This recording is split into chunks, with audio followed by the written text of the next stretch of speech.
ہم تن تنہا اس راستے سے گزرنے کا حوصلہ نہیں رکھتے، کیونکہ یہ راستہ لٹیروں اور ڈاکوؤں کی آماجگاہ ہے۔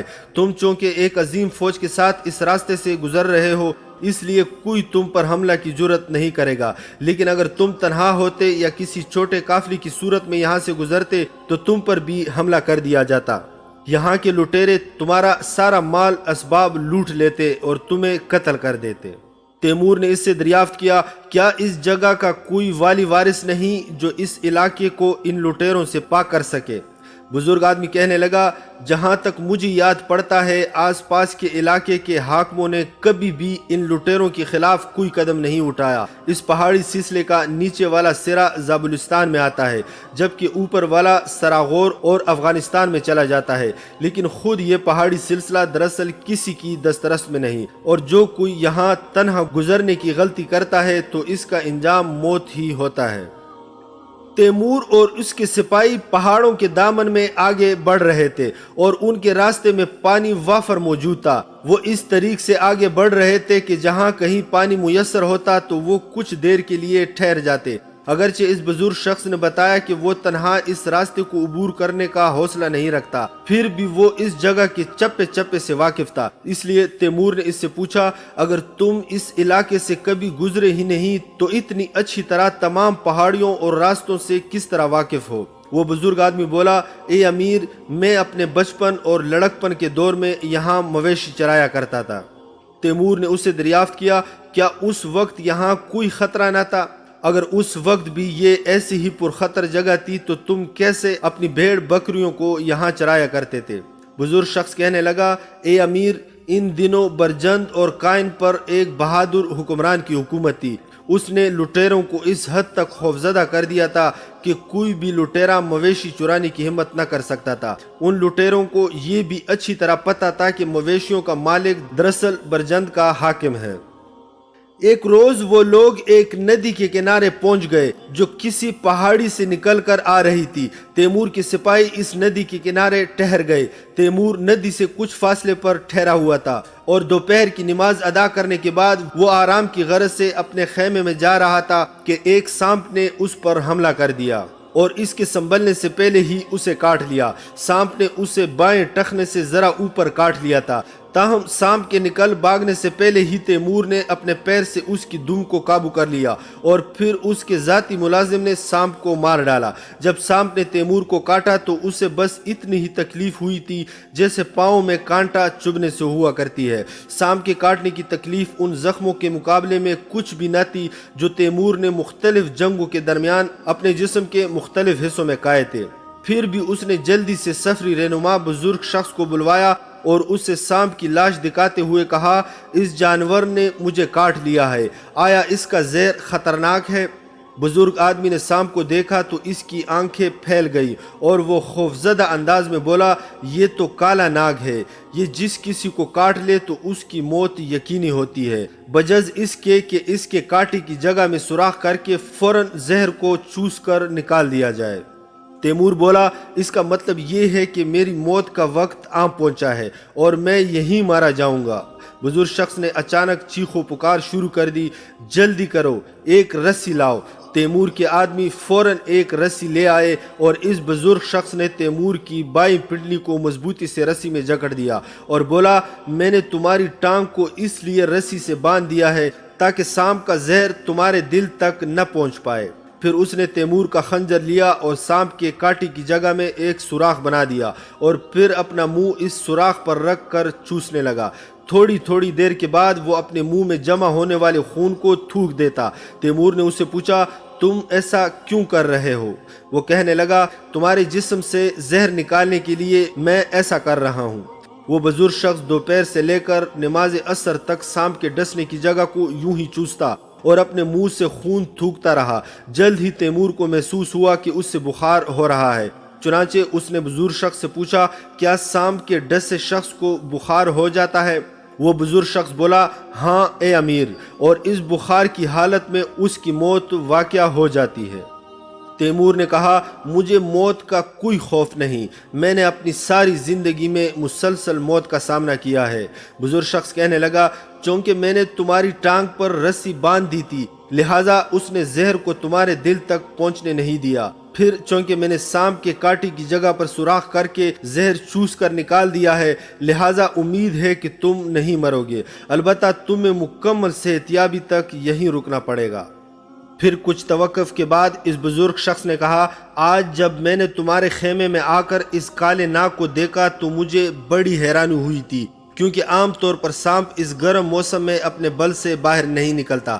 پہاڑیوں کے پیچھے بہت سے سانپ پائے جاتے ہیں مگر گرمی کی اس لہر کے دوران ان میں سے کوئی باہر نظر نہیں آتا۔ سانپ ایک ایسی نازک مخلوق ہے کہ اگر وہ اس طرح سورج کی گرمی یا گرم صحرا میں کھلا پڑا رہے تو فوراً مارا جائے گا، اس لیے مجھے سمجھ ہی نہیں آ رہی کہ یہ سانپ جس نے تمہیں کاٹا ہے آخر کیسے تمہارے خیمے میں آ پہنچا۔ بہرحال 3 روز تک تیمور اسی جگہ ٹھہرا رہا جہاں سانپ نے اسے کاٹا تھا۔ تیسرے روز اس کا بخار اتر گیا مگر ان 3 دنوں کے دوران اس کی بائیں ٹانگ اس قدر سوج گئیں کہ یوں لگتا تھا جیسے اس نے اپنی ٹانگ کے ساتھ مشکیزہ باندھ رکھا ہے۔ تاہم اس روز کے بعد اس کی سوجن میں بھی کمی آتی گئی اور جلد ہی تیمور اپنے گھوڑے پر سوار ہونے کے قابل ہو گیا اور وہ دوبارہ سفر پر روانہ ہو گئے۔ اس بزرگ شخص نے بتایا کہ ناگن انڈے دیتی ہے اور ان پر بیٹی سوتی رہتی ہے اور ہر بار ان انڈوں سے 5 سے 30 تک بچے نکلتے ہیں، اس لیے ان پہاڑوں کے پیچھے چیونٹیوں سے زیادہ ناگ پائے جاتے ہیں۔ اس مقام سے آگے جانے کے بعد تیمور جب بھی اپنے خیمے میں داخل ہوتا تو پہلے یہ اطمینان کر لیتا کہ کہیں خیمے میں کوئی سانپ تو داخل نہیں ہو گیا۔ جن پہاڑوں سے وہ گزر رہے تھے وہ رنگا رنگ تھی، ان میں سے کچھ سبز رنگ کی، بعض زرد اور بعض سرخ بھی تھی۔ انہیں انہی پہاڑیوں پر کسی قسم کے کوئی درخت نظر نہیں آئے، جبکہ استراباد، مزندران اور جیلان کی پہاڑیوں پر درخت بکثرت پائے جاتے تھے۔ اگرچہ یہ پہاڑیاں درختوں سے محروم تھی مگر پانی یہاں بکثرت موجود تھا۔ چھوٹی چھوٹی ندیاں نالے پہاڑیوں سے بہہ کر دامن کو تک آتے اور پھر صحرا میں جا کر غائب ہو جاتے۔ ایک روز وہ لوگ ایسی ہی ایک ندی کے کنارے ٹھہرے ہوئے تھے کہ تیمور نے اس کے پانی میں ایک زرد رنگ کا پتھر دیکھا اور اسے ایسا لگا کہ جیسے وہ سونا ہے۔ تاہم ان کی رہنمائی کے لیے موجود بوڑھے شخص نے بتایا کہ اس سے غلطی لگی ہے اور وہ پتھر سونے کا نہیں ہے۔ اس نے بتایا یہ پتھر حقیقی سونا نہیں ہے، تاہم اس نے بتایا کہ ان پہاڑیوں میں سے کچھ کے اندر سونا بھی ملتا ہے۔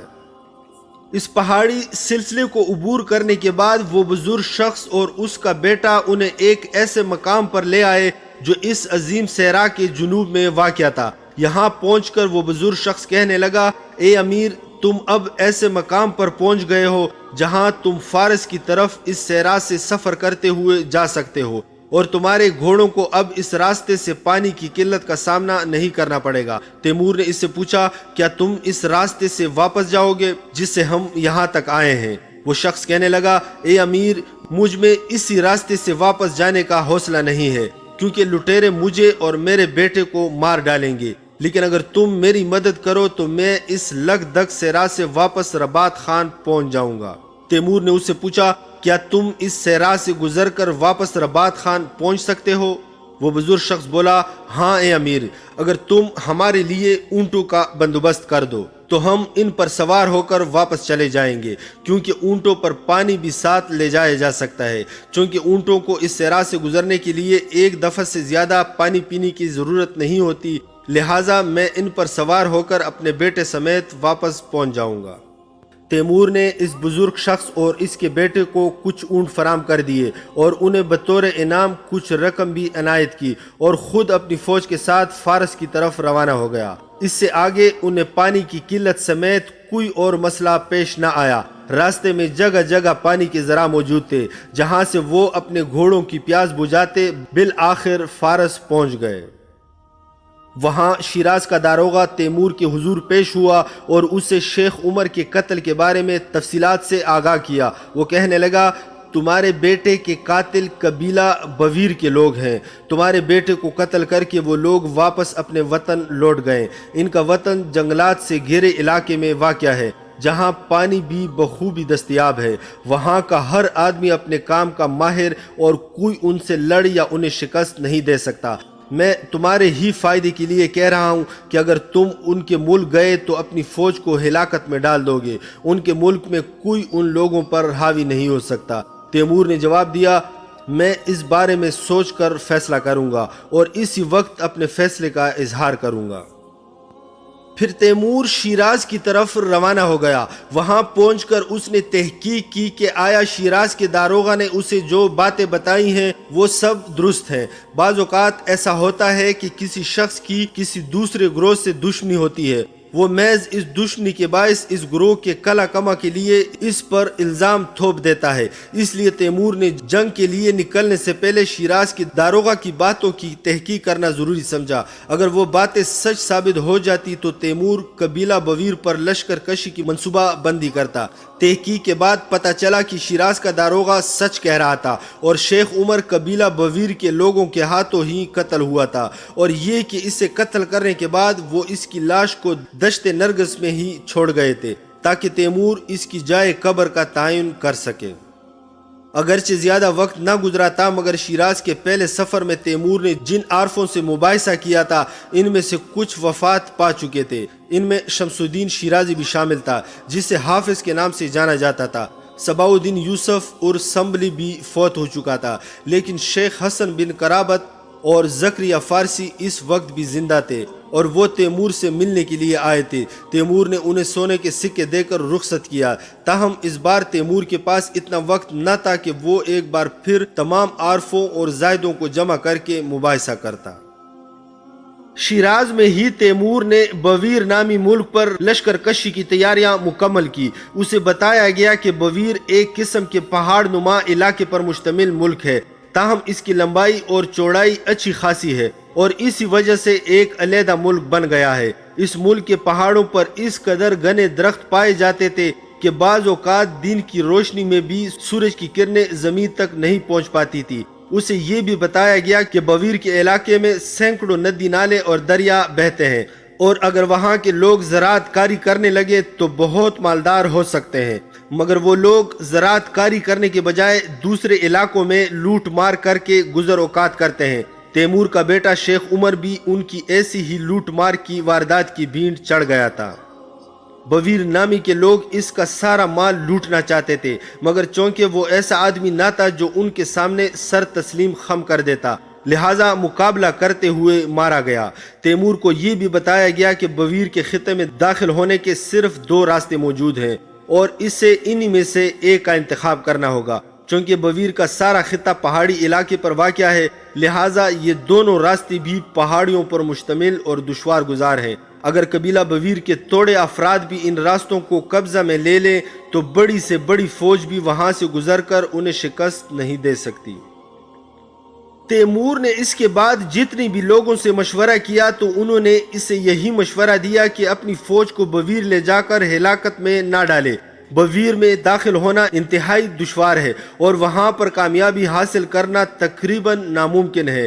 یہی وجہ تھی کہ تیمور نے وہاں داخل ہونے کے لیے ایک خاص حکمت عملی ترتیب دی، وہ یہ کہ اس نے اپنے سپاہیوں اور شیراز کے چند معزز لوگوں کے ذریعے یہ مشہور کرا دیا کہ وہ اپنے خزانے کی رقم اور جواہرات اصفہان بھیجنا چاہتا ہے اور خود کچھ عرصہ فارس میں قیام کرنے کا ارادہ رکھتا ہے۔ یہ خبر کچھ اس انداز سے پھیلائی گئی کہ خود تیمور کے سپاہی بھی اسے صحیح سمجھ بیٹھے۔ دراصل چند قریبی افسروں کے سوا اس منصوبہ بندی کا کسی کو علم نہ تھا۔ اس کے بعد تیمور نے 500 گھڑ سواروں اور اونٹوں پر مشتمل ایک قافلہ تیار کروایا اور اس کا راستہ کچھ اس طرح متعین کیا کہ وہ قبیلہ بویر کے علاقے کے پاس سے گزرے تاکہ اس قبیلے کے لٹیرے اس پر بآسانی ہاتھ ڈال سکیں۔ اس قافلے کے ساتھ تیمور نے کچھ حفاظتی سپاہی بھی بھیج دیے تاکہ بویر کے لوگوں کو اس بات کا شک نہ ہو کہ آخر مال و اسباب سے لدے اس قافلے کے ساتھ حفاظتی دستے کیوں نہیں ہیں۔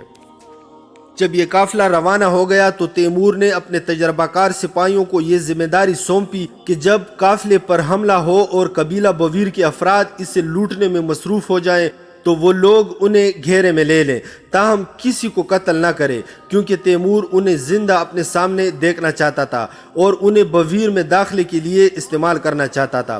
تیمور کی حکمت عملی 100% کامیاب رہی۔ جب قبیلہ بویر کے لوگ اس قافلے کو لوٹنے میں مصروف تھے تو اس کے سپاہیوں کے نرغے میں آ گئے اور سب کے سب گرفتار ہو گئے۔ چنانچہ جو قافلہ اصفہان جا رہا تھا وہ بھی شیراز واپس لوٹ آیا۔ تیمور نے ان قیدیوں سے پوچھ گچھ کرنے کا حکم دیا تاکہ یہ پتہ چل سکے کہ آیا ان مذکورہ 2 راستوں کے علاوہ کسی اور راستے سے بھی بویر میں داخل ہوا جا سکتا ہے۔ معلوم ہوا کہ ایک اور راستہ بھی ہے، لیکن وہ راستہ بہت تنگ ہے اور صرف ایک بکری ہی وہاں سے گزر سکتی ہے، کوئی انسان وہاں سے نہیں گزر سکتا۔ لہٰذا عقلی تقاضا یہی ہے کہ انہی 2 راستوں میں سے ایک راستے سے گزرا جائے۔ تیمور نے فارس میں ایک بار پھر بارود بنانے کا حکم دیا۔ اسے احساس تھا کہ سرزمین بویر میں داخل ہونے کے بعد انہیں 2 چیزوں کے استعمال کی ضرورت ہوگی، ایک تو وہ قیدی تھے جو انہوں نے پکڑ لیے تھے اور دوسرا بارود۔ تیمور کو یقین تھا کہ بویر کے سپاہی بادشاہ غور کے سپاہیوں سے زیادہ بہادر اور نڈر نہیں ہو سکتے۔ بادشاہ غور کے سپاہیوں کو انہوں نے بارود استعمال کر کے شکست دی تھی اور بالکل اسی طرح بارود استعمال کر کے وہ بویر کے سپاہیوں کو بھی شکست دے سکتے تھے۔ بارود بنانے کے لیے ضروری اشیاء فارس میں دستیاب تھی اور جب بارود تیار ہو گیا تو تیمور نے حکم دیا کہ اسے چمڑے کے تیلوں میں رکھ کر ان کے ساتھ فیتے باندھ دیے جائیں۔ یہ فیتے ایک موٹی رسی سے بنائے گئے تھے جو بذات خود بارود میں ڈبوئی گئی تھی اور بآسانی آگ پکڑ لیتی تھی۔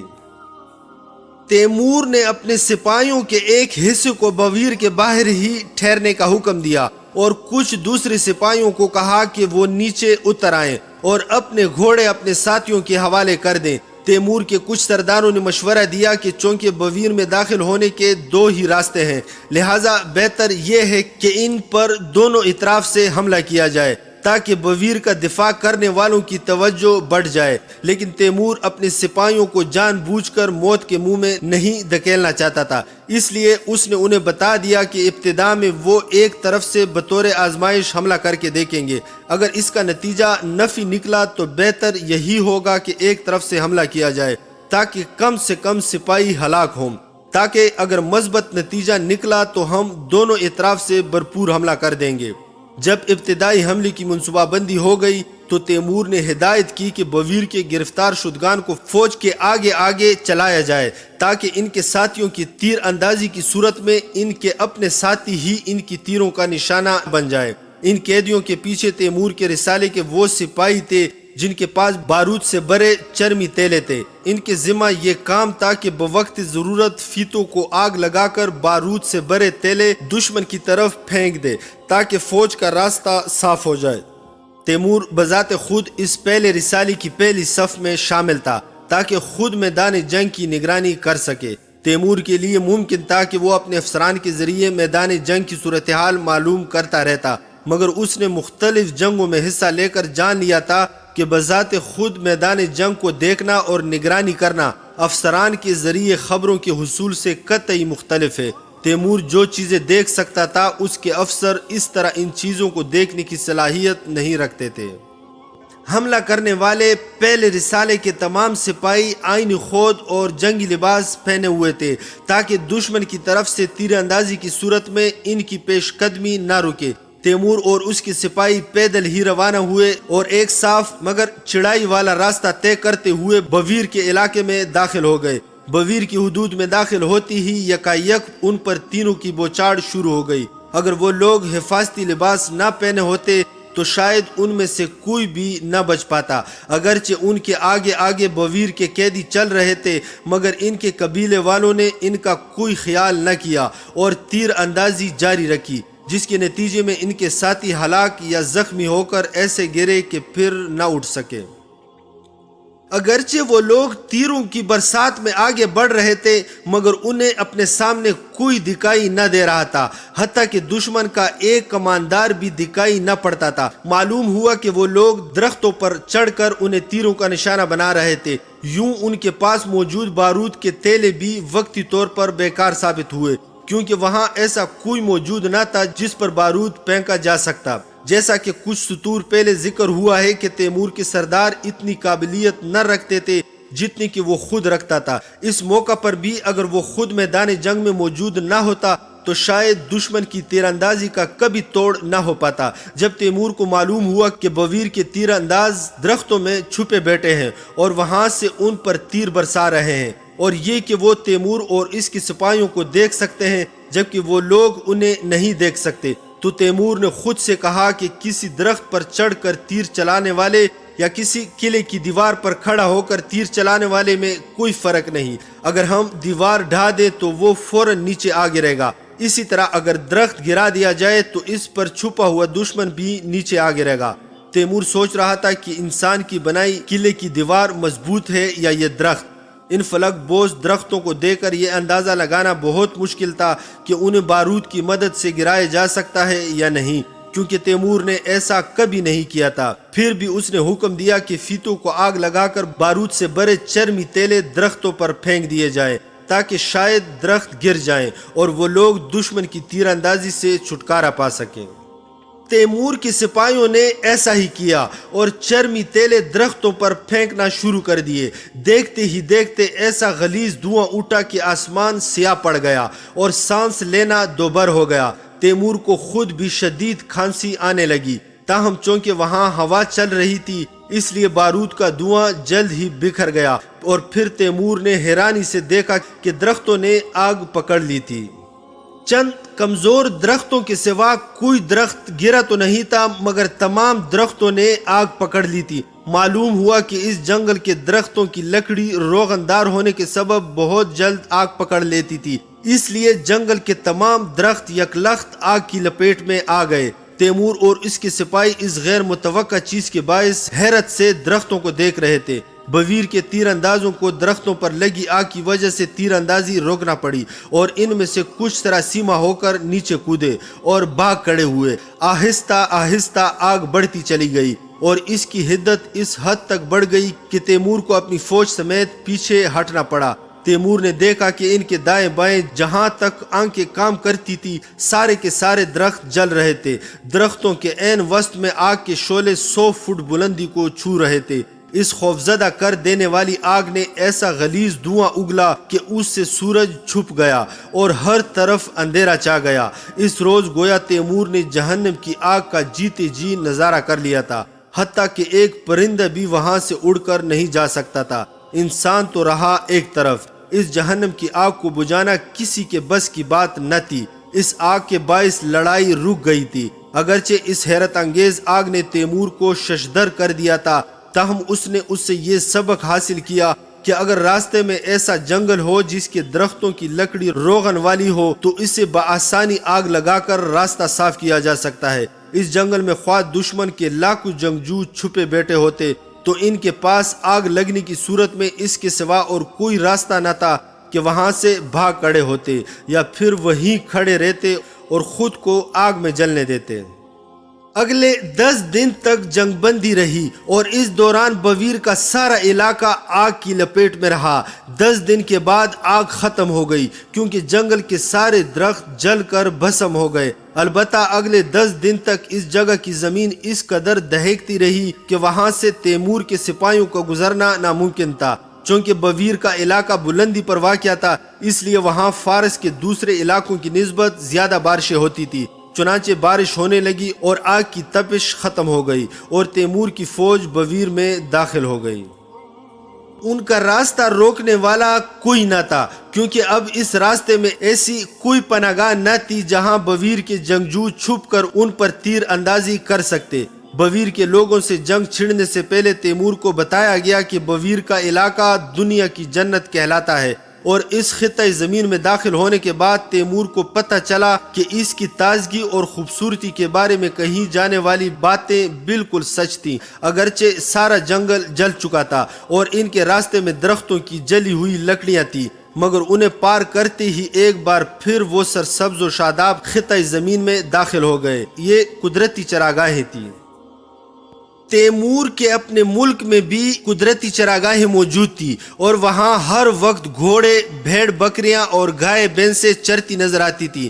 اب ان کے سامنے جو چراگاہ تھی وہ تقریباً 6 کلومیٹر گہری تھی، مگر تیمور نے وہاں کسی گھوڑے یا دوسرے مویشی کو چرتے نہیں دیکھا۔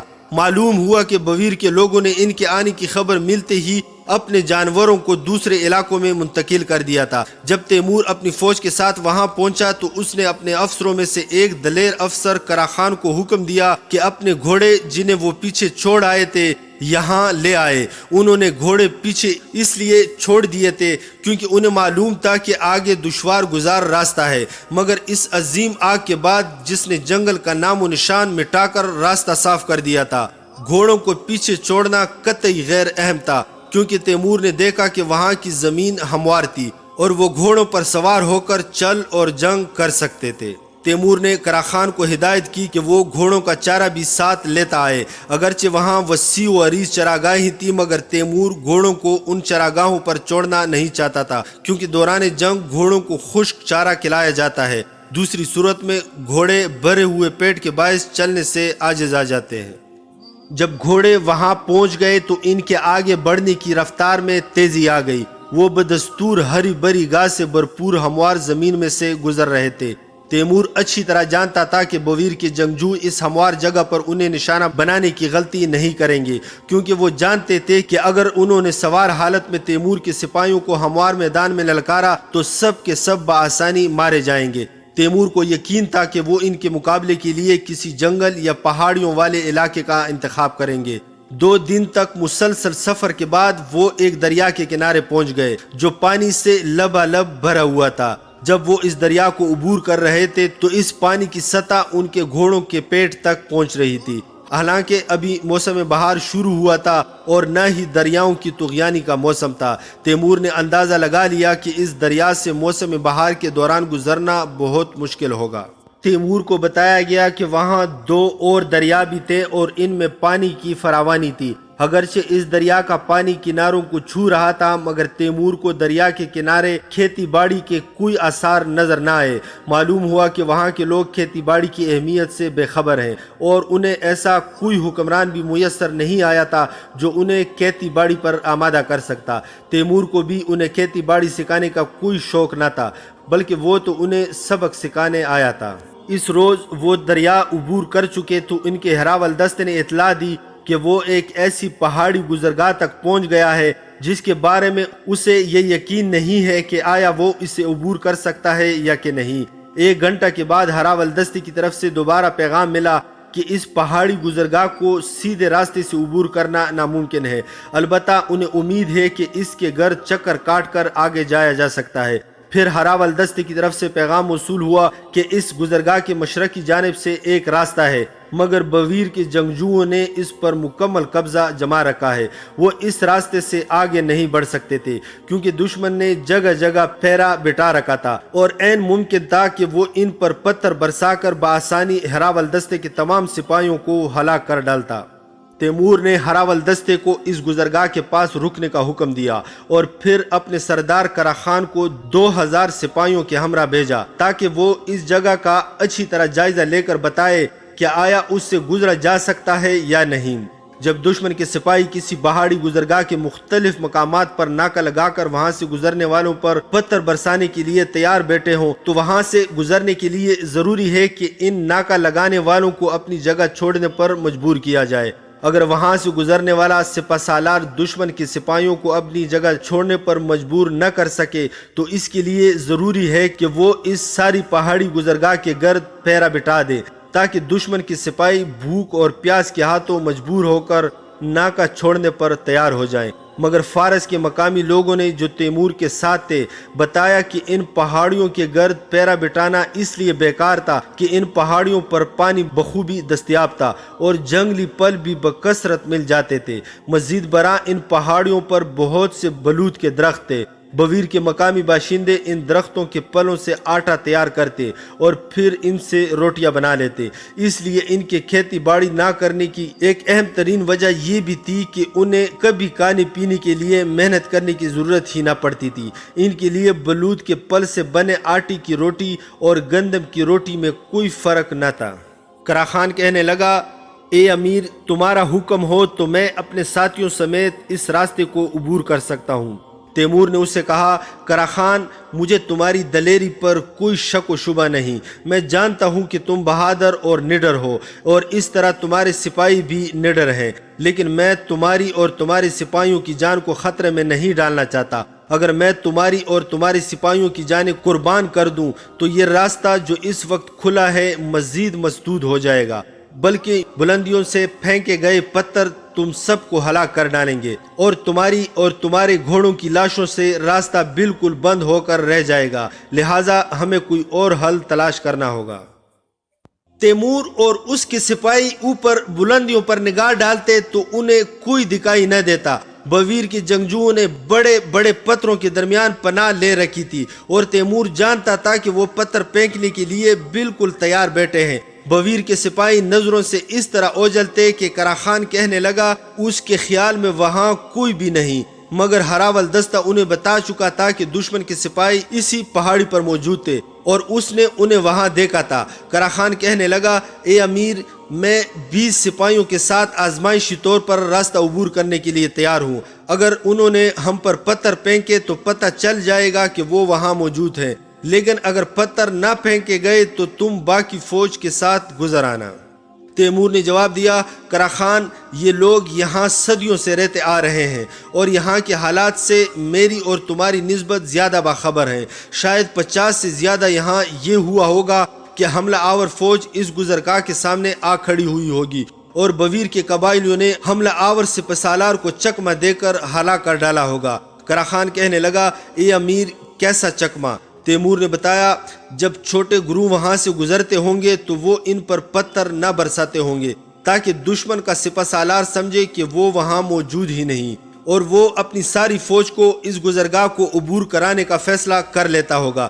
جیسے ہی پوری فوج حرکت کرتی گزرگاہ کے درمیان پہنچتی ہوگی تو یہ گات لگائے قبائلی اس پر پوری قوت سے پتھروں کی برسات کر کے ساری فوج کو موت کے گھاٹ اتار دیتے ہوں گے۔ میں یہ نہیں کہتا کہ بالکل ایسا ہی ہوتا ہوگا، مگر بہت ممکن ہے کہ بویر کے قبائلیوں نے اس طریقے سے بہت سی فوجوں کو ہلاک کر ڈالا ہو۔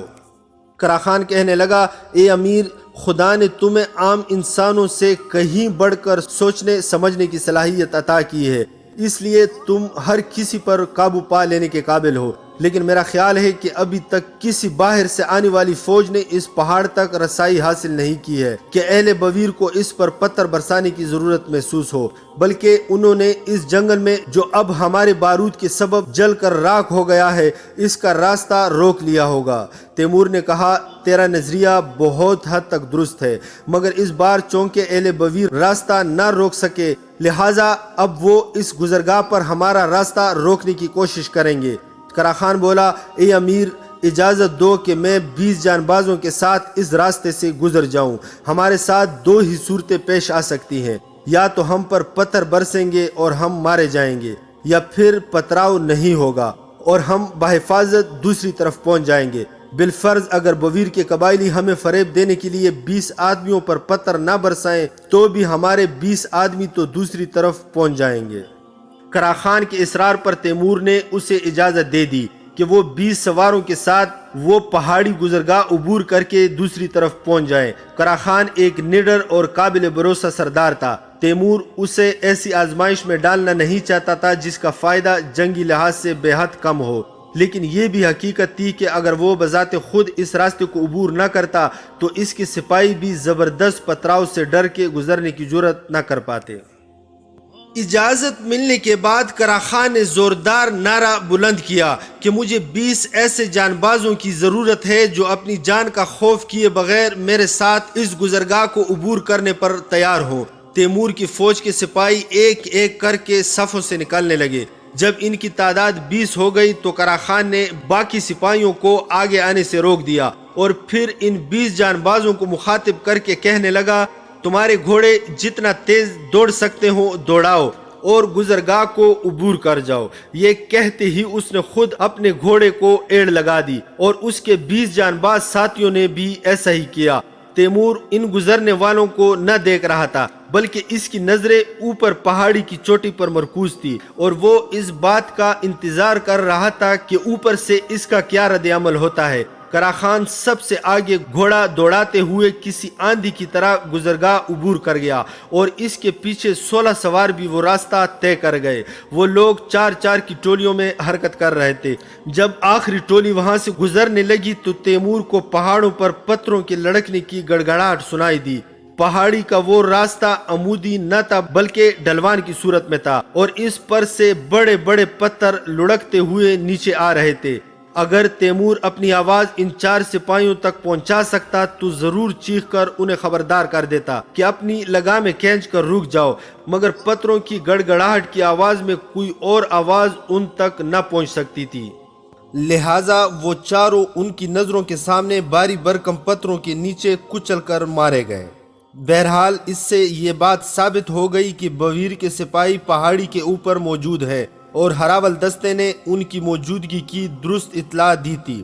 دوسرا یہ کہ بویر کے قبائلی اتنے زیرک اور چالاک نہیں جتنا کہ تیمور انہیں سمجھ رہا تھا، کیونکہ اگر وہ ان کی جگہ ہوتا تو ان 20 سپاہیوں کو بحفاظت گزر جانے دیتا اور جب پوری فوج وہاں سے گزرنے لگتی تو بھرپور پتھر برسا کر انہیں غفلت میں ہلاک کر ڈالتا۔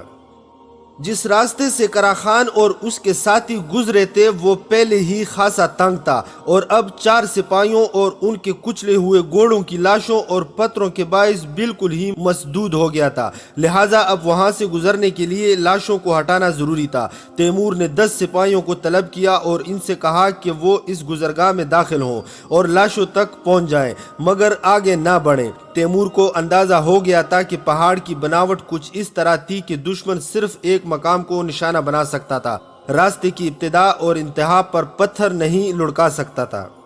تیمور کے حکم سے اس کے 10 سپاہی اس گزرگاہ میں داخل ہو گئے اور وہ سب کے سب اوپر دیکھ رہے تھے کہ کہیں کوئی پتھر تو لڑکتا ہوا نہیں آ رہا، تاہم جب وہ لاشوں کے قریب پہنچ کر رک گئے تو اسی لمحے لڑکنے کی خوفناک گڑگڑاہٹ سنائی دی اور تیمور کے سپاہی بڑی تیزی سے پیچھے ہٹ آئے۔ پہاڑ کے اوپر سے لڑکائے گئے پتھر ایک بار پھر بے جان لاشوں کو کچلتے ہوئے گہری کائیوں میں جا گرے۔ اب یہ بات ثابت ہو گئی تھی کہ دشمن اس خاص مقام کے علاوہ کہیں اور پتھر نہیں گرا سکتا تھا۔ اگرچہ یہ بات اتنی فائدہ مند نہ تھی مگر پھر بھی لڑائی کے دوران دشمن کی صلاحیتوں کے بارے میں بات جان لینا ضروری ہوتا ہے۔ تیمور کو یہ فکر لاحق تھی کہ اپنی فوج کو وہاں سے کیسے گزارے اور اس سے اس پتھروں کے عذاب سے بچا کر کیسے آگے لے جائے کہ اچانک اس کی نظر پہاڑ کی بلندی پر پڑی اور اس نے دیکھا کہ کوئی شخص وہاں سے اشارے کر رہا ہے۔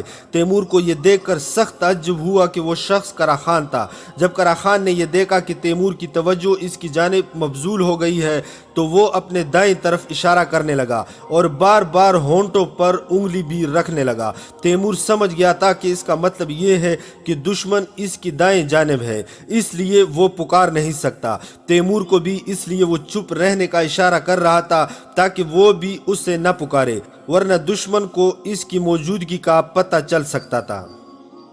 یہ بات صاف ظاہر تھی کہ کرا خان پہاڑی گزرگاہ پار کر کے اپنے گھوڑے سے اتر آیا اور پہاڑ پر چڑھنے کا راستہ تلاش کر کے وہاں تک پہنچ گیا۔ اس کا راستہ یقیناً ایسا تھا کہ دشمن اسے دیکھ نہ پایا، مگر یہ بات بھی واضح تھی کہ جو لوگ کرا خان کو نہ دیکھ سکے وہ تیمور اور نیچے موجود سپاہیوں کو بخوبی دیکھ سکتے تھے، اور اگر وہ کرا خان کو مسلسل دیکھتے رہتے یا اشاروں اور آوازوں سے اسے پیغام پہنچانے کی کوشش کرتے تو دشمن فوراً جان لیتا کہ ان کے آدمی اوپر پہاڑ پر چڑھ چکے ہیں اور چوکنا ہو جاتا۔ لہٰذا تیمور نے اپنے افسروں کو ہدایت کی کہ تمام سپاہیوں کو اچھی طرح یہ بات سمجھا دیں کہ اوپر پہاڑ کی طرف مسلسل نہ دیکھیں اور نہ ہی اشارے وغیرہ کریں تاکہ دشمن کو ان کے ساتھیوں کی پہاڑ پر موجودگی کا علم نہ ہونے پائے۔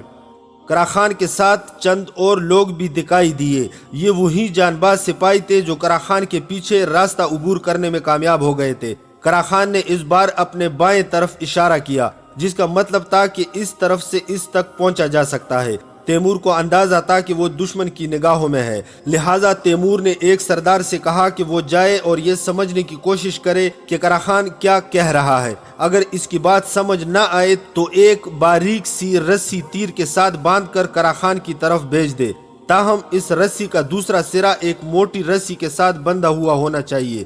کرا خان سمجھ جائے گا کہ رسی کی مدد سے آدمی اس تک بھیجنا چاہتے ہیں۔ تاکہ اس کا پیغام سمجھ سکے۔ چنانچہ قرا خان کے آدمیوں اور تیمور کے درمیان رابطہ قائم ہو گیا۔ نیچے موجود سپاہی ایک ایک کر کے رسی کی مدد سے اوپر پہنچ کر قرا خان کے ساتھ مل رہے تھے۔ اس دوران تیمور نے اپنے آدمیوں کو حکم دیا کہ اس گزرگاہ کی طرف حرکت کرے تاکہ اوپر بیٹھے دشمن کی توجہ نیچے مبذول رہے اور وہ قرا خان کی طرف توجہ نہ دے پائے۔ اس طرح تقریباً 500 سپاہی رسی کی مدد سے پہاڑ پر چڑھ کر قرا خان سے جا ملے۔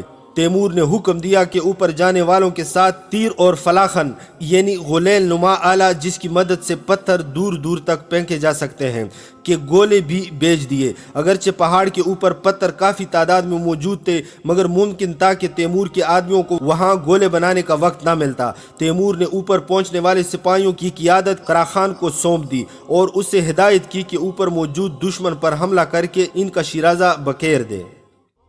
جب قرا خان اور اس کے ساتھیوں نے دشمن پر حملہ کیا تو تیمور انہیں دیکھ نہ سکتا تھا مگر لڑنے والوں کی آوازیں پہاڑی کے اوپر سے صاف سنائی دے رہی تھی۔ بعض اوقات کوئی خوفناک چیخ ابھرتی اور یہ اس شخص کی آواز ہوتی جو زخم کھا کر پہاڑ سے نیچے آ گرتا اور دوبارہ چیخنے کے قابل نہ رہتا۔ ان گرنے والوں میں سے کچھ تیمور کے سپاہی اور کچھ بویر کے قبائلی تھے۔ جب تیمور کی سپاہی یا بویر کے جنگجو پہاڑ سے نیچے گرتے اور زمین سے ٹکراتے ہی ان کی ہڈیاں چٹک جاتی تو تیمور اپنے اندر کے احساس کا امتحان لیتا کہ آیا اس پر اس منظر کا کتنا اثر ہوتا ہے۔ تیمور کے نزدیک میدان جنگ میں موت ایک عام سی بات تھی اور میدان جنگ میں 1,00,000 سپاہیوں کی موت بھی اس کے لیے اثر انگیز نہ تھی مگر اس طرح کی ہلاکتوں کا مظاہرہ تیمور کے لیے بالکل نیا تھا اور اس سے پہلے کبھی ایسا نہ ہوا تھا کہ اس کے سپاہی پہاڑ پر لڑتے ہوئے اس کے سامنے گر کر ہلاک ہوئے ہوں۔ تاہم تیمور کی دل کی دھڑکنوں میں کوئی ارتعاش پیدا نہ ہوا اور ان ہلاکتوں کا اثر اس پر ویسا ہی تھا جیسا کہ وہ لوگ تلوار کے وار سے مارے جا رہے ہوں۔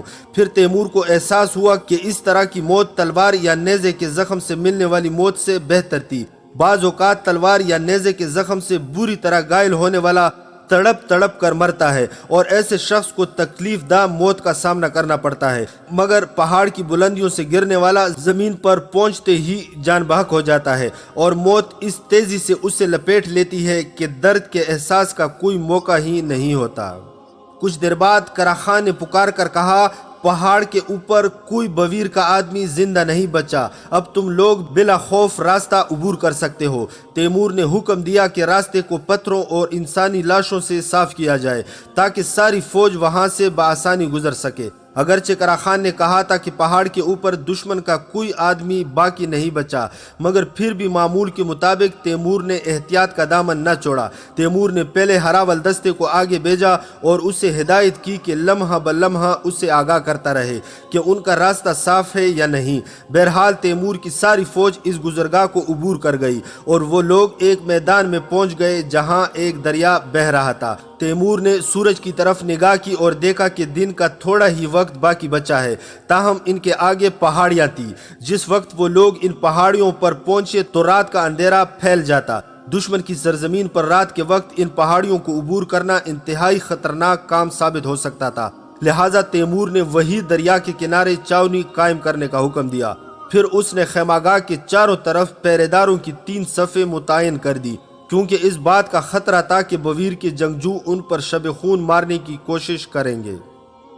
جب ان لوگوں نے آگ جلا کر کھانا پکانا شروع کیا تو قرا خان آ پہنچا اور پہاڑ کے اوپر ہونے والی لڑائی کی تفصیلات بتانے لگا۔ اس نے بتایا کہ پہلے اس کے پاس صرف 16 آدمی تھے مگر پھر جب تیمور نے 500 سپاہیوں کی کمک مزید بھیج دی تو انہوں نے بویر کے جنگجوؤں پر جو کہ 500 ہی کی تعداد میں تھے بھرپور حملہ کر دیا۔ دشمن کو آخری لمحوں تک قرا خان اور اس کے ساتھیوں کی موجودگی کا علم نہ ہو سکا اور انہوں نے بویر کے لوگوں کو بالکل غافل گیر کر دیا۔ دشمن کے جنگجو 2 حصوں میں بٹے ہوئے تھے اور ایک حصے کے جنگجو پتھر توڑنے کے آلات سنبھالے ہوئے تھے جن کی مدد سے وہ پہاڑ کے پتھر توڑ کر الگ کرتے جاتے، جبکہ دوسرے حصے کے جنگجوؤں کے ذمہ ان پتھروں کو پہاڑ سے نیچے لڑکانا تھا۔ قرا خان اور اس کے ساتھی یکایک ان پر ٹوٹ پڑے اور پہلے ہی منٹ میں ان کے متعدد افراد کو موت کے گھاٹ اتار دیا۔ پھر ان کے اور دشمن کے درمیان ایک خونریز جنگ چھڑ گئی اور اس کے نتیجے میں دشمن کے آدمیوں کے ساتھ ان کے بھی بہت سے ساتھی پہاڑ سے گر کر ہلاک ہو گئے۔ کرا خان کہنے لگا، اے امیر، یہاں کے باشندے کافی سخت کوش ہیں۔ میں نے دیکھا کہ ان میں سے کچھ زخمی ہوئے اور ایسی حالت میں کہ جب وہ زمین سے اٹھ بھی نہ سکتے تھے تو اس وقت بھی میری سپاہیوں کی ٹانگیں کاٹنے کی کوشش کر رہے تھے، مگر آخر کار ہم ان سب کا خاتمہ کرنے میں کامیاب ہو گئے۔ ان میں سے بعض مارے گئے، بعض بری طرح زخمی ہوئے اور کچھ کو ہم نے گرفتار کر لیا۔ ان کے کچھ ساتھی یقینی موت کو اپنے سامنے پا کر اسی راستے سے فرار ہو گئے جس سے ہم لوگ پہاڑ پر چڑھنے میں کامیاب ہوئے تھے۔ اس روز تیمور کے 241 سپاہی مارے گئے یا بری طرح زخمی ہو گئے تھے اور کرا خان دیگر سپاہیوں کی مدد سے اپنے زخمی سپاہیوں کو پہاڑ سے نیچے لے آیا تھا۔ جب کرا خان ساری داستان سنا چکا تو تیمور نے اسے دریافت کیا، کرا خان، اس جانثاری اور خدمت کے بدلے جو تو نے میرے لیے انجام دی کیا انعام چاہتا ہے؟ کرا خان کہنے لگا، اے امیر، تیرے لیے اپنا سب کچھ قربان کر دینا ہی میرا فرض ہے۔ تیمور نے اسے کہا، کرا خان، میں مختلف جنگوں میں تیرے کارناموں سے بخوبی واقف ہوں اور جانتا ہوں کہ تو ایک نڈر اور دلیر انسان ہے، لیکن آج تو نے یہ ثابت کر دیا کہ تو دلیری اور بہادری کے ساتھ ساتھ جنگی قابلیت اور سمجھ بوجھ کا بھی مالک ہے۔ آج تو پہاڑ کی دشواریوں کی پرواہ کیے بغیر جس طرح اس خطرناک راستے سے گزرا اور اپنی جان کو خطرے میں ڈال کر دشمن کے سر پر پہنچ گیا اور وہاں سے ہمیں اوپر آنے کا راستہ بھی بتا دیا، پھر تو نے دشمن پر حملہ بول کر اسے شکست دی اور ہمارے لیے خطرناک ترین پہاڑی گزرگاہ محفوظ بنا دی۔ آج اگر تو اپنی دلیری اور قابلیت کا مظاہرہ نہ کرتا تو ہم ہفتوں بلکہ مہینوں تک اس پہاڑ کے سامنے کھڑے رہتے اور شاید دشمن کو نیست و نابود کیے بغیر واپس لوٹنے پر مجبور ہو جاتے۔ کرا خان بولا، اے امیر، یہ تو میری طرف سے حقیر سی کوشش تھی۔ تیمور نے جواب دیا، اے بہادر انسان، میں تجھے 10,000 دینار انعام کے طور پر دیتا ہوں اور سمرقند پہنچنے کے بعد اپنی بیٹی زبیدہ کا نکاح تجھ سے کر دوں گا۔ کرا خان کانپتی ہوئی آواز میں بولا، اے میرے امیر، میں تو تیرا ادنا سا غلام ہوں، میں تیرا داماد بننے کے لائق ہرگز نہیں۔ تیمور نے حکم دیا کہ 10,000 سونے کے سکے کرا خان کے حوالے کر دیے جائیں۔ جب سونے کے سکے لا کر کرا خان کے پاس رکھے گئے تو اسی لمحہ تیمور کی نظر پہاڑ کی چوٹی پر پڑی اور زندگی میں پہلی بار اس کے جسم پر لرزہ طاری ہو گیا۔ یہ لرزہ خوف یا دہشت کی وجہ سے نہ تھا بلکہ اس احساس کی وجہ سے تھا کہ وہ ایک بہت بڑی غلطی کر بیٹھا تھا۔ تیمور کو پہاڑ کی چوٹی پر بہت سی مشعلیں حرکت کرتی نظر آ رہی تھی اور وہ سمجھ گیا کہ دشمن دوبارہ وہاں پہنچ گیا ہے۔ تیمور، جس کی ساری زندگی جنگ کے میدان میں گزری تھی اور جو خود کو جنگی حکمت عملی اور چالوں کا ماہر سمجھتا تھا، ایک سنگین غلطی کر بیٹھا تھا۔ جو راستہ کرا خان کی عظیم دلیری اور جنگی فراست سے کھلا تھا اور جس کے لیے انہیں 241 سپاہیوں کی قربانی دینا پڑی تھی، اس سے پہرا بٹائے بغیر چھوڑ کر تیمور نے دشمن کو کھلا موقع دیا تھا کہ وہ ان کے پیچھے اس راستے پر دوبارہ قبضہ کر لے اور ان کی واپسی کا راستہ بند کر دے۔ تیمور نے کرا خان کو مخاطب کر کے پوچھا، کرا خان، کیا تو تھکا ہوا ہے اور آرام کرنے کا خواہش مند ہے؟ وہ کہنے لگا، اے میرے امیر، اگرچہ میں تھکا ہوا ضرور ہوں مگر تیری خدمت اور تیرے حکم کی بجا آوری کے لیے ہر وقت تیار ہوں۔ تیمور نے کہا، آج پہلی بار مجھ سے ایک بھول ہو گئی ہے۔ میں نے اس راستے سے گزرنے کے بعد اس پر پہرا نہیں بٹھایا، ہو سکتا ہے دشمن اس پر دوبارہ قبضہ کر لے۔ تیرے خیال میں وہاں کی نگرانی اور پہرا بٹانے کے لیے کتنے سپاہی کافی ہوں گے؟ کرا خان بولا، 500 سپاہی بہت ہیں۔ تیمور نے کہا، ہو سکتا ہے کہ وہاں پہنچ کر تجھے دشمن کا سامنا کرنا پڑے، لہٰذا تو 1000 سپاہی ساتھ لے جا اور ضرورت کے مطابق مشعلیں بھی ساتھ لے جا۔ کرا خان بولا، اے میرے امیر، تیرے حکم کی تعمیل ہوگی، لیکن میرے خیال میں ہم نے بویر کے جو قیدی پکڑے ہیں پہلے ان سے پوچھ گچھ کر لینی چاہیے۔ تیمور نے فوراً قیدیوں کو حاضر کرنے کا حکم دیا۔ جب وہ آ گئے تو تیمور نے پہاڑ کی طرف اشارہ کر کے انہیں مشغلیں جلتی دکھائی دی اور پوچھا، تمہارے ساتھی اس وقت پہاڑ کی چوٹی پر کیا کر رہے ہیں؟ ان میں سے ایک بولا، وہ لوگ اپنے مردہ ساتھیوں کی لاشیں اٹھا رہے ہیں اور زخمیوں کو مرہم پٹی کے لیے لے جا رہے ہیں۔ اس شخص کی بات درست معلوم ہوتی تھی، مگر تیمور کے لیے اتنا کافی نہ تھا، اس لیے اس نے دوسرے قیدی سے پوچھا، تمہارے ساتھی رات کی تاریکی میں لاشیں کیوں اٹھا رہے ہیں؟ کیا وہ صبح ہونے کا انتظار نہیں کر سکتے؟ اس نے جواب دیا، اے امیر، یہاں گوشت کھانے والوں کی بہتاب ہے جو مردوں کا گوشت کھا جائیں گے، اور دوسری وجہ یہ ہے کہ زخمیوں کو مرہم پٹی اور فوری توجہ کی ضرورت ہے۔ یہ جواب بھی معقول تھا۔ پھر تیمور نے تیسرے قیدی سے، جو دوسروں کی نسبت اعلیٰ مقام کا مالک نظر آتا تھا، دریافت کیا، کیا تمہارے لوگ اس راستے کو دوبارہ بند کر سکتے ہیں جس سے ہم ابھی گزر کر آئے ہیں؟ اس آدمی نے حیرت سے پوچھا، وہ اس سے دوبارہ کیوں بند کریں گے؟ اس راستے کو دوبارہ بند کرنے کا کیا فائدہ ہوگا؟ تیمور نے کہا، فائدہ یہ ہے کہ جب ہم واپس جانا چاہیں تو یہ لوگ ہمارے لیے مشکلات کھڑی کر سکتے ہیں۔ وہ شخص کہنے لگا، اے امیر، تمہیں واپس جانے پر کون مجبور کر سکتا ہے؟ اور اگر جانا چاہو تو تمہارا راستہ روکنے کی جرت کون کرے گا؟ تیمور نے کراخان سے کہا، وقت ضائع کرنے کا موقع نہیں ہے، اوپر پہنچو اور راستے پر قبضہ جما لو، پھر چاہو تو وہیں خیمے نصب کر کے سو جانا، اور اپنے ساتھ پانی اور دیگر ضروری اشیاء بھی لیتے جاؤ۔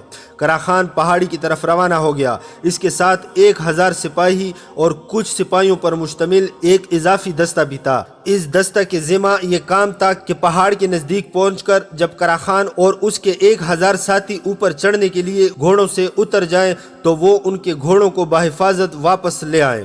تیمور نے ایک لمحے کے لیے بھی اپنی نظریں پہاڑ کی چوٹی سے نہ ہلائی تھی۔ وہ جاننا چاہتا تھا کہ آیا کراخان اور اس کے ساتھیوں کو پہاڑ پر موجود مقامی باشندوں سے لڑائی کرنا پڑے گی یا نہیں۔ اگر تو جیسا کہ بویر کے قیدیوں نے بتایا تھا کہ ان کے ساتھی پہاڑ کی چوٹی پر اپنے ساتھیوں کی لاشیں جمع کر رہے ہیں اور زخمیوں کو امداد پہنچا رہے ہیں، تو اسے ان سے لڑنے کی ضرورت نہ تھی۔ تاہم ان سے یہ دریافت کرنے کی ضرورت پھر بھی تھی کہ آیا انہوں نے پہاڑ کے اوپر پہرے دار تو نہیں بٹھا دیے۔ اس لیے یہ ضروری نہ تھا کہ تیمور اس بارے میں کراخان کو مناسب ہدایات دیتا، وہ خود موقع کی مناسبت سے فیصلہ کرنے کی صلاحیت رکھتا تھا۔ اس دوران تیمور کو کافی فاصلے سے ایک عجیب چیخ کی آواز سنائی دی۔ تیمور نے اس قیدی کو بلا کر، جو دوسرے قیدیوں سے ممتاز نظر آتا تھا، دریافت کیا کہ یہ آواز کیسی تھی۔ وہ کہنے لگا، یہ عورتوں کے رونے پیٹنے کی آوازیں ہیں۔ تیمور نے پوچھا، کیا تمہاری عورتیں بھی پہاڑ کے اوپر لاشوں اور زخمیوں کو لینے گئی ہوں گی؟ اس نے جواب دیا، نہیں اے امیر، وہ پہاڑ کے دامن میں جمع ہیں، لیکن شاید جیسے ہی ان کے مرد جنازے لے کر پہنچتے ہیں تو وہ چیخ و پکار کرنے لگتی ہیں۔ وہ قیدی ٹھیک کہہ رہا تھا، کیونکہ پہاڑ کے دامن میں بھی کچھ مشغلیں جلتی ہوئی نظر آ رہی تھی۔ پھر تیمور نے قیدیوں کو واپس لے جانے کا حکم دیا۔ عورتوں کے ماتم کرنے کی آوازیں کچھ دیر تک آتی رہیں، پھر ان میں وقفہ آتا گیا اور آہستہ آہستہ وہ بالکل بند ہو گئیں۔ قیدیوں کے جانے کے بعد تیمور بہت مضطرب تھا، اسے نیند نہیں آ رہی تھی۔ اس گزرگاہ کو کھلا چھوڑنے کی غلطی اسے بار بار کچوکے لگا رہی تھی اور وہ بار بار خود کو سرزنش کر رہا تھا۔ بہرحال جلد ہی کراخان کی طرف سے ایک قاصد آیا اور اس نے یہ خبر دی کہ راستہ کھلا ہوا ہے اور دشمن نے اس پر پہرا نہیں بٹھایا تھا۔ کراخان نے راستے کو نگرانی میں لے لیا تھا۔ یہ خبر پا کر تیمور کو قدر سکون حاصل ہوا اور وہ سونے کے لیے تیار ہو گیا۔ تاہم اس نے سونے سے پہلے اپنے خیمے کا معائنہ کیا اور افسروں کو ہدایت کی کہ وہ دشمن کے شب خون کے لیے تیار رہیں اور ہرگز غافل نہ ہوں۔ اس کے بعد وہ حسب معمول جنگی لباس میں ہی بستر پر لیٹ گیا اور سونے کی کوشش کرنے لگا۔ ابھی صبح طلوع نہ ہوئی تھی کہ تیمور کی آنکھ کھل گئی۔ تیمور اٹھ کر خیمے سے باہر نکل آیا۔ اس کے سپاہی ابھی سو رہے تھے۔ تیمور نے دریا کے کنارے وضو کیا اور اپنی سفری مسجد میں فجر کی نماز ادا کرنے کے بعد ناشتہ لانے کا حکم دیا۔ تیمور کی عادت تھی کہ دوران جنگ، خاص طور پر رات کو جب دشمن کے حملے کا خطرہ ہوتا تو کھانا نہ کھاتا تھا، کیونکہ اس سے نیند طاری ہونے اور سستی چانے کا اندیشہ ہوتا تھا۔ تیمور کا نظریہ تھا کہ ایک سپہ سالار کی نیند ہلکی ہونی چاہیے۔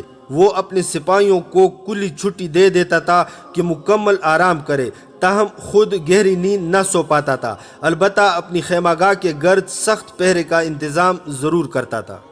جب سورج پوری طرح طلوع ہو گیا اور خیمے وغیرہ سمیٹ لیے گئے تو آگے بڑھنے سے قبل تیمور نے سوچا کہ گزشتہ رات کی غلطی نہیں دہرانی چاہیے اور قرا خان کے ساتھ مسلسل رابطے کو یقینی بنانا چاہیے تاکہ دشمن ان کے درمیان حائل نہ ہو سکے۔ چنانچہ تیمور نے امیر حسین نامی سردار کو بلوایا اور اس سے کہا، میں تجھے 1000 سپاہیوں کے ساتھ یہیں چھوڑ کر جا رہا ہوں۔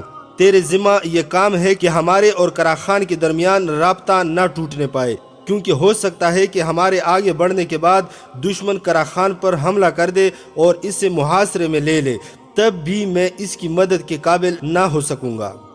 امیر حسین خراسان کے ایک با اثر سردار کا بیٹا تھا۔ اس وقت اس کی عمر 30 برس کے لگ بھگ تھی۔ وہ کہنے لگا، اے امیر، تم بالکل اطمینان رکھو، میں یہاں رک کر تمہارے اور قرا خان کے درمیان مسلسل رابطہ قائم رکھوں گا اور دشمن کو یہاں ہرگز قدم نہ رکھنے دوں گا۔ اس کے بعد تیمور بقیہ فوج کے ساتھ آگے روانہ ہو گیا۔ انہیں چونکہ مختلف ٹیلوں اور چڑھائیوں سے گزرنا تھا اور ان کا راستہ بھی تنگ اور پرپیچ تھا، لہٰذا تیمور نے حکم دیا کہ راستہ سمجھنے کے لیے بویر کے قیدیوں سے مدد لی جائے۔ ایک فوج کو خواہ وہ گھڑ سواروں پر مشتمل ہو یا پیادہ سپاہیوں پر، ایسے علاقوں سے گزرتے ہوئے بے حد احتیاط کرنا پڑتی ہے جو خمدار اور ڈھلوان والے ہوں۔ ایسے راستوں پر کبھی بھی اندازہ نہیں ہوتا کہ اگلے 50 قدم پر کیا ہوگا۔ تیمور اسی راستے پر چلتے ہوئے ہر لمحہ دشمن کے سامنے کے لیے تیار تھا، کیونکہ اس کے نزدیک وہ جگہ چھپ کر حملہ کرنے کے لیے بہت مناسب تھی۔ تاہم انہیں قبیلہ بویر کے لوگ کہیں دکھائی نہ دیتے تھے، یوں لگتا تھا جیسے وہ کسی غیر آباد مقام سے گزر رہے ہوں۔ لیکن جلد ہی ان کا خیال باطل نکلا اور ہراول دستے کی طرف سے دشمن کی موجودگی کی اطلاع پہنچ گئی۔ تیمور اور اس کے ساتھی ٹھہر گئے اور اگلی اطلاع کا انتظار کرنے لگے۔ عام طور پر ہراول دستے کا سربراہ دن کے وقت دور سے جھنڈا لہرا کے دشمن کی موجودگی سے خبردار کر دیتا ہے، اور پہاڑی علاقے میں جھنڈا لہرانے والے کو بلندی پر ہونا چاہیے تاکہ اس کا جھنڈا بآسانی نظر آ سکے۔ لیکن اس پہلی اطلاع کے بعد انہیں کوئی جھنڈا دکھائی نہ دیا۔ تیمور نے چند سپاہیوں کو حکم دیا کہ وہ آگے جائیں اور یہ معلوم کریں کہ ہراول دستے مزید اطلاعات کیوں نہیں بھیج رہے۔ وہ لوگ چلے گئے اور کچھ ہی دیر بعد ٹیلوں کے پیچھے سے چیخ و پکار سنائی دی اور پھر مکمل خاموشی چھا گئی۔ تیمور نے صورتحال کا پتہ لگانے کے لیے مزید آدمی بھیجنا چاہے، مگر اس کی مہلت نہ مل سکی اور اچانک ان پر تیروں کی بوچھاڑ شروع ہو گئی۔ یہ تیر اتنی تیزی سے برس رہے تھے کہ تیمور کو احساس ہوا کہ اگر وہ لوگ ایک قدم بھی آگے بڑھے تو ان کے سارے گھوڑے اور بغیر حفاظتی لباس پہنے سپاہی ہلاک ہو جائیں گے۔ چنانچہ تیمور نے فوراً پیچھے ہٹنے کا حکم دے دیا۔ 2 تیر آگے پیچھے تیمور کو بھی آ کر لگے۔ اگرچہ حفاظتی لباس نے اس کی جان بچا لی، تاہم تیروں کی ضرب سے تیمور سمجھ گیا کہ تیر پھینکنے والے ہاتھ بے حد مضبوط ہیں۔ عقب نشینی اختیار کر کے وہ لوگ تیروں کی زد میں آنے سے محفوظ ہو گئے۔ تیمور کو قیدیوں پر شک گزرا اور اس نے سوچا کہ شاید وہ لوگ جان بوجھ کر انہیں اس جگہ لے آئے تھے، لیکن ان لوگوں نے قسم کھا کر یقین دلایا کہ وہ ان ٹیلوں کے پیچھے اپنے ساتھیوں کی موجودگی سے قطعی لا علم تھے۔ اگرچہ تیمور کو خود بھی احساس تھا کہ ان پر حملہ کرنے کے لیے وہ مناسب ترین جگہ تھی، مگر اس کا خیال تھا کہ قیدی انہیں اسی راستے سے لے جائیں گے جہاں ان کے ساتھی نہ ہو۔ قیدیوں نے بتایا کہ یہ پہاڑی ٹیلے ہر طرف پھیلے ہوئے ہیں اور جس طرف سے بھی آگے بڑھتے تو یہ امکان تھا کہ بویر کے جنگجو راستے میں گات لگائے بیٹھے ہوتے۔ جب وہ لوگ پیچھے ہٹ آئے تو تیمور کو اندازہ ہو گیا کہ ان کے ہراول دستے نے کیوں یکایک خاموشی اختیار کر لی تھی۔ یہی وجہ تھی کہ وہ پلک جھپکتے ہی غافل گیر ہو گئے اور سب کے سب اہل بویر کے ہاتھوں ہلاک ہو گئے۔ تیمور کو دوسری بار اہل بویر کی زبردست تیر اندازی کا تجربہ ہوا تھا۔ پہلی بار بویر میں داخل ہوتے ہی انہوں نے تیر برسائے تھے اور دونوں مرتبہ ان کی تیر اندازی انتہائی مہلک ثابت ہوئی تھی۔ پہلی بار تیمور اور اس کی فوج رکنے پر مجبور ہوئی اور دوسری بار انہیں پیچھے ہٹنا پڑا۔ اس دوران امیر حسین کی طرف سے پیغام موصول ہوا کہ وہ اور قرا خان بالکل خیریت سے ہیں۔ اس نے پوچھا تھا کہ تیمور اور اس کی فوج کا کیا حال ہے۔ تیمور نے پیغام بھیجا کہ وہ لوگ ٹیلوں سے گزرتے وقت اچانک تیر اندازوں کا نشانہ بن گئے تھے اور اب انہیں پیچھے ہٹنا پڑا ہے۔